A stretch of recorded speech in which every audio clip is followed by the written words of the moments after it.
इस वीडियो में सीखेंगे हम लोग कोऑर्डिनेशन कंपाउंड। देखिए, कोऑर्डिनेशन कंपाउंड के मुख्य पार्टिसिपेंट्स होते हैं D block element. D block element क्या है? ऐसे एटम्स जिनके last incoming electron inner D subshell में इंटर करते हैं, सभी के सभी डी ब्लॉक एलिमेंट कहलाते हैं। जैसे इसके पहले के वीडियो में देखे होंगे, स्कैंडियम से लेकर के और जिंक 30 तक के एटम्स फर्स्ट डी सीरीज के कहलाते हैं, यानी ये डी ब्लॉक एलिमेंट है। और भी हैं जो सेकेंड ट्रांजिशन सीरीज है, वो इट्रियम से शुरू होता है और कैडमियम पर यानी 48 पर समाप्त हो जाता है। ऐसे डी सीरीज हैं जिनमें डी ब्लॉक एलिमेंट या डी सीरीज कहा जाए या सबको सम्मिलित रूप से डी ब्लॉक एलिमेंट कहा जाए, एक ही बात है। डी ब्लॉक एलिमेंट का दूसरा नाम ट्रांजिशन एलिमेंट भी है। तो कोऑर्डिनेशन कंपाउंड जो फॉर्म होते हैं, मोस्टली उसके पार्टिसिपेंट्स या सेंट्रल एटम जो है डी ब्लॉक एलिमेंट होता है। विशेषता है डी ब्लॉक एलिमेंट की कि ये सिंपली कलर्ड आयन फॉर्म करते हैं। कोऑर्डिनेशन कंपाउंड या कॉम्प्लेक्स कंपाउंड फॉर्म करते हैं। इनके जो कंपाउंड्स होते हैं वो पैरामैग्नेटिक बिहेवियर के होते हैं। ये mostly as a catalyst use किए जाते हैं। ये सब प्रॉपर्टीज जो है डी ब्लॉक एलिमेंट की है, जिसमें डी ब्लॉक एलिमेंट की मुख्य विशेषता है कलर्ड आयन फॉर्म करना, कोऑर्डिनेशन कंपाउंड फॉर्म करना, कैटलिस्ट के रूप में यूज किया जाना, पैरामैग्नेटिक बिहेवियर शो करना। ये सब जो प्रॉपर्टीज हैं वो डी ब्लॉक एलिमेंट की मुख्य विशेषताओं के अंतर्गत आती है। अब इन्हीं कोऑर्डिनेशन कंपाउंड के अंतर्गत क्लोरोफिल जो मेन कंपोनेंट है ग्रीन प्लांट का, स्वयं क्लोरोफिल एक कोऑर्डिनेशन कंपाउंड है, कॉम्प्लेक्स कंपाउंड है। लिविंग ऑर्गेनिज्म जिनमें आरबीसी पाया जाता है, रेड ब्लड कार्पसेल्स, उसमें भी कोऑर्डिनेशन कंपाउंड है। जो आयरन है, आयरन के साथ कॉम्प्लेक्स बनता है, वह जो है कोऑर्डिनेशन कंपाउंड कहलाता है। जो ब्लड है कोऑर्डिनेशन कंपाउंड है, जिसका central atom D block element का आयरन है, यानी क्लोरोफिल। आरबीसी का जो हीमोग्लोबिन है, ये कोऑर्डिनेशन कंपाउंड है। सिंपली ये बनते हैं एडिशन से, दो साल्ट, कॉमन साल्ट के एडिशन से इनका फॉर्मेशन होता है। जैसे कॉपर सल्फेट है और कॉपर सल्फेट को यानी अमोनिया मॉलिक्यूल से चाहे रिएक्ट कराइए या जोड़िए इसमें, अब जो प्रोडक्ट बनेगा वह प्रोडक्ट होगा CuNH3, ये जो है 4 टाइम्स SO4। यह जो कंपाउंड है यह कॉम्प्लेक्स कंपाउंड है। यह जो है दो मॉलिक्यूल को मिलाया गया है। तो जो ऐड किए जाने वाले होंगे वो न्यूट्रल स्पीसीज भी हो सकते हैं और कैटायन एनायन भी हो सकते हैं, दोनों हो सकते हैं, कोई एक भी हो सकता है। अब इन दोनों के ऐड करने से यह कंपाउंड बना, और जब इसको पानी के अंतर्गत डिसॉल्व करेंगे तो ये आयंस में डिसोसिएट होगा, आयन देगा। एक आयन होगा कॉपर, NH3 और इस पर 2 पॉजिटिव चार्ज होगा प्लस SO4। इसको कहते हैं कॉम्प्लेक्स आयन। यही जो है कॉम्प्लेक्स आयन है, जिसकी क्या विशेषता है कि जब ये पहले थे इस फॉर्म में थे तो इसके अंतर्गत कॉपर का अलग बिहेवियर प्रॉपर्टी होगा, अमोनिया का अलग बिहेवियर प्रॉपर्टी होगा और सल्फेट का भी अपना पहचान होगा। यानी अगर इसके पार्टिसिपेंट्स क्यूपरिक आयन और सल्फेट आयन हैं तो यह कंपाउंड पानी में डिसॉल्व करने के बाद क्यूपरिक आयन का भी टेस्ट देगा और सल्फेट का भी टेस्ट देगा। ये कॉपर सल्फेट जो है यह अमोनिया का अपना व्यक्तिगत टेस्ट देगा। लेकिन जैसे ही दोनों एक दूसरे से के कॉम्बिनेशन में आए और यह कंपाउंड आया, ये सभी के सभी जो पोर्शन स्क्वायर ब्रैकेट के अंतर्गत दिख रहा है यह कहलाता है कॉम्प्लेक्स आयन। और ये कोऑर्डिनेशन स्फीयर से बाहर है, ये सिंपल यानी सल्फेट आयन है और ये पूरा क्वांटिटी कॉम्प्लेक्स आयन है। इसका स्पेशल नाम भी है जो इसी चैप्टर में आगे कोऑर्डिनेशन कंपाउंड के नॉमेनक्लेचर में बताया जाएगा। इस समय सिंपली इसको कहा जाएगा कॉम्प्लेक्स आयन, जिसकी विशेषता क्या है, इसके फॉर्मेशन में कॉपर एग्जिस्ट कर रहा है और अमोनिया के 4 मॉलिक्यूल हैं। जब इसका टेस्ट किया जाएगा तो यह कॉपर का टेस्ट नहीं देगा, अमोनिया का टेस्ट नहीं देगा, सबका सम्मिलित रूप से एक अलग से टेस्ट देगा। इसका नाम है टेट्राएमीन कॉपर सेकेंड केटायन या आयन, ऐसे इसका नाम है। यानी टेट्राएमीन कॉपर सेकेंड केटायन का यह टेस्ट देगा, जबकि इसके अंतर्गत कॉपर मौजूद है, कॉपर का व्यक्तिगत टेस्ट ये नहीं देगा। अमोनिया मौजूद है, अमोनिया का ये व्यक्तिगत टेस्ट नहीं देगा। इसका मतलब कि वह कंपाउंड जिसके अंतर्गत उसके पार्टिसिपेंट्स की आइडेंटिटी समाप्त हो जाती है, अपना जो विशेष लक्षण है, विशेष प्रवृत्ति है, वह समाप्त हो जाता है और सारे कॉन्स्टिट्यूएंट्स का एक सम्मिलित नेचर बिहेवियर प्रॉपर्टी डेवलप हो जाता है। जिस आयन में अथवा कंपाउंड में इस तरह का बिहेवियर पाया जाएगा, अगर उस पर कोई चार्ज है तो कॉम्प्लेक्स आयन कहेंगे और अगर वह न्यूट्रल है तो कॉम्प्लेक्स कंपाउंड या कोऑर्डिनेशन कंपाउंड उसको कहा जाएगा। मुख्य विशेषता है कि उसके कंपाउंड के अंतर्गत जो स्क्वायर ब्रैकेट होगा, उस स्क्वायर ब्रैकेट के अंतर्गत जो भी क्वांटिटी होगी सबका एक सम्मिलित बिहेवियर प्रॉपर्टी होगा। जो उसके पार्टिसिपेंट्स होंगे उन पार्टिसिपेंट्स में से किसी का भी व्यक्तिगत बिहेवियर विजिबल नहीं होगा, पाया नहीं जाएगा। जैसे इसमें कॉपर है तो कॉपर का टेस्ट करने पर यह आयन कॉपर का टेस्ट नहीं देगा, अमोनिया का भी टेस्ट करने पर यह आयन अमोनिया का टेस्ट नहीं देगा। इन सब का सम्मिलित रूप से एक टेस्ट देगा। इसका मतलब कोऑर्डिनेशन कंपाउंड के अंतर्गत जो पार्टिसिपेंट्स होते हैं उनकी आइडेंटिटी समाप्त हो जाती है, कायम नहीं रहती है। अब यह कोऑर्डिनेशन ये कॉम्प्लेक्स आयन हो गया और यह जो है कॉम्प्लेक्स कंपाउंड है। इसमें भी 2 तरह के आयन प्रोड्यूस हो रहे हैं और थोड़ा सा इसको देखें। FeSO4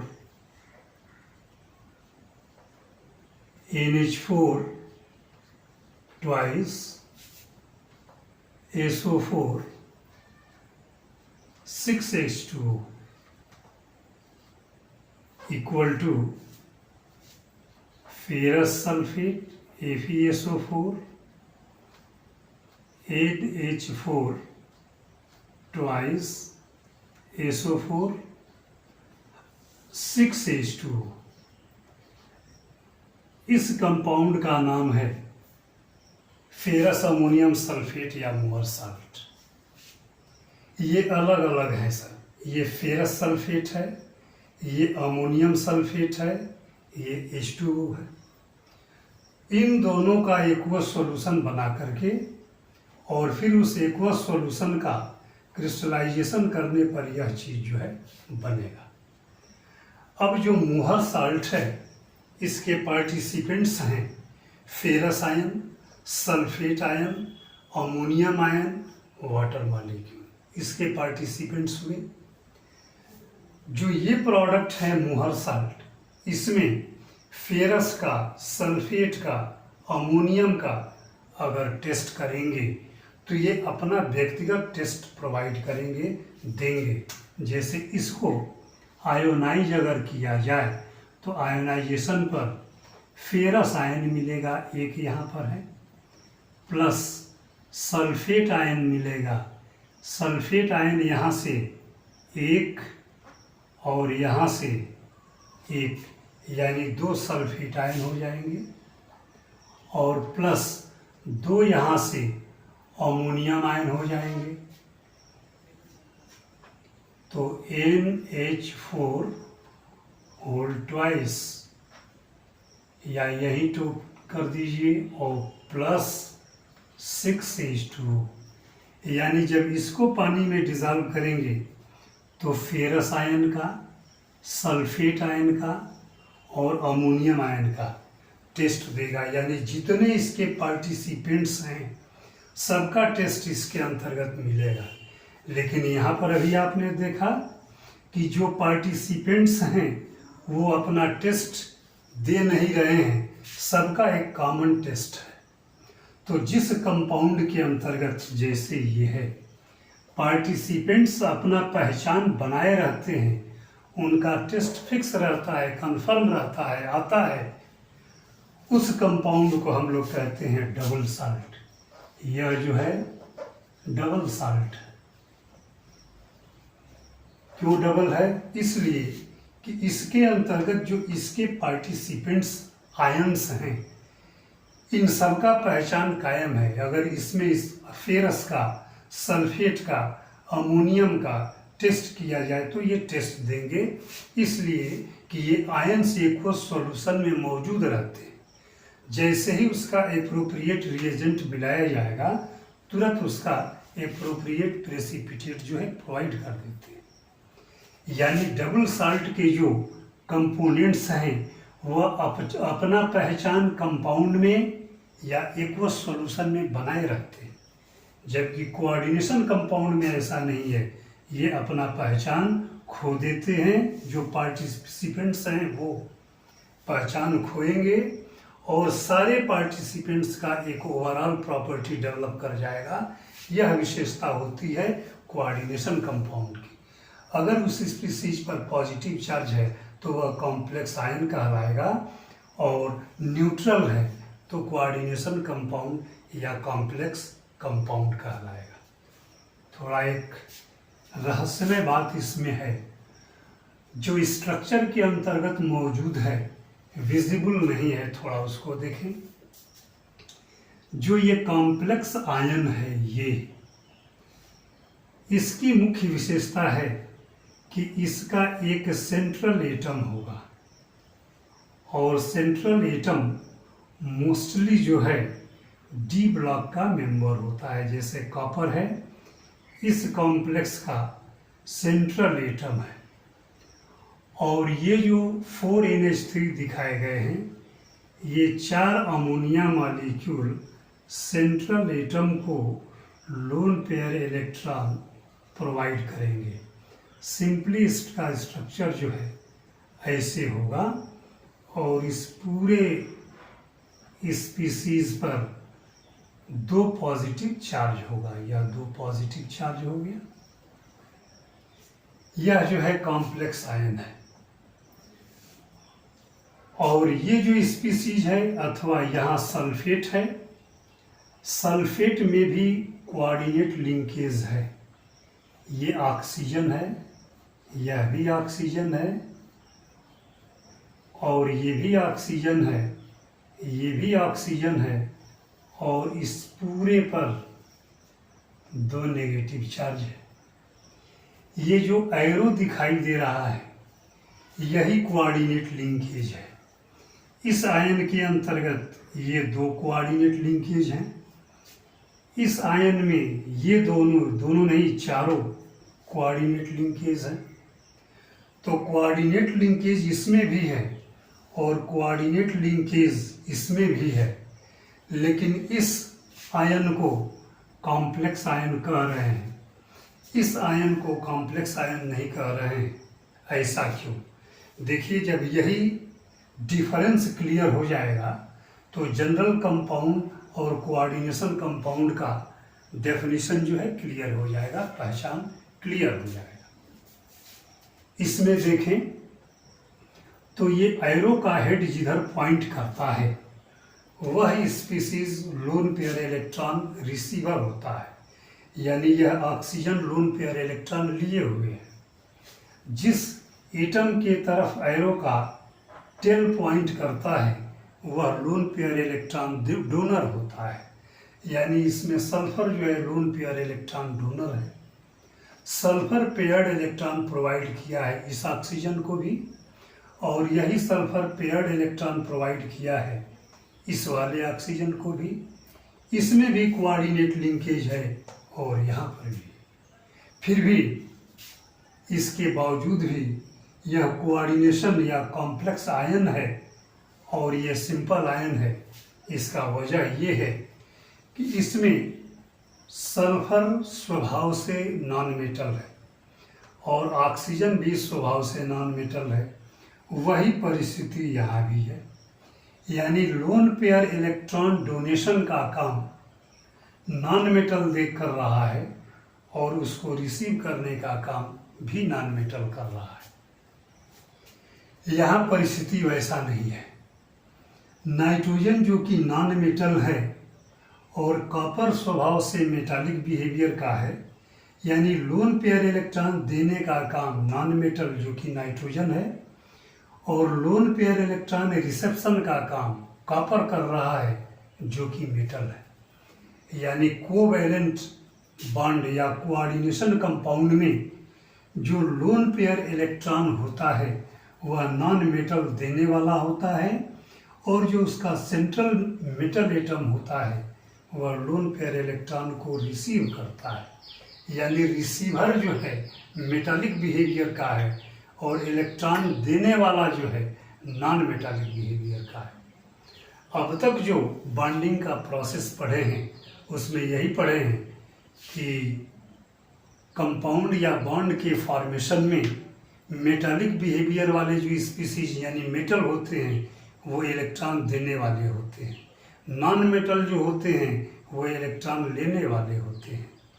अर्थात यहाँ वह परिस्थिति नहीं है, नॉन मेटल इलेक्ट्रॉन दे रहा है और मेटल एटम जो है लोन पेयर इलेक्ट्रॉन को रिसीव कर रहा है। कंपाउंड का वो टाइप या वो सारे कंपाउंड जिसमें paired electron non metal provide कर रहा हो और metal atom lone pair electron को रिसीव करने का काम कर रहा हो, तो ऐसे सारे आयंस अथवा कंपाउंड्स, अगर आयन होगा तो कॉम्प्लेक्स आयन कहलाएगा और कंपाउंड होगा तो कॉम्प्लेक्स कंपाउंड कहा जाएगा। यही डबल साल्ट और कोऑर्डिनेशन कंपाउंड का डिफरेंस है। एक बार थोड़ा सा इसकी रिकैपिंग देख लें कि डबल साल्ट में जो पार्टिसिपेंट्स कैटायंस एनायंस होते हैं अपना आइडेंटिटी बरकरार रखते हैं, कायम रखते हैं, उनका पार्टिकुलर टेस्ट किया जाए तो वो अपना टेस्ट प्रोवाइड करते हैं। जबकि कोऑर्डिनेशन कंपाउंड या कॉम्प्लेक्स आयन में जितने भी पार्टिसिपेंट्स होते हैं सबका सम्मिलित रूप से एक अलग पहचान होता है, वो अपना व्यक्तिगत पहचान उसके अंतर्गत खो देते हैं, समाप्त कर देते हैं। जो कॉम्प्लेक्स कंपाउंड या आयन होगा उसमें जो सेंट्रल एटम होगा उसका होना आवश्यक है, यह मोस्टली डी ब्लॉक का एलिमेंट होता है। कहीं कहीं एस ब्लॉक एलिमेंट भी इस जगह पर एग्जिस्ट करते हैं, जबकि ध्यान रहे कि इस पोजीशन पर यानी लोन पेयर इलेक्ट्रॉन रिसेप्शन का काम जब भी करेगा मेटल ही करेगा, चाहे एस ब्लॉक एलिमेंट हो चाहे डी ब्लॉक एलिमेंट हो, इस जगह पर मेटल ही रहेगा। Thank you.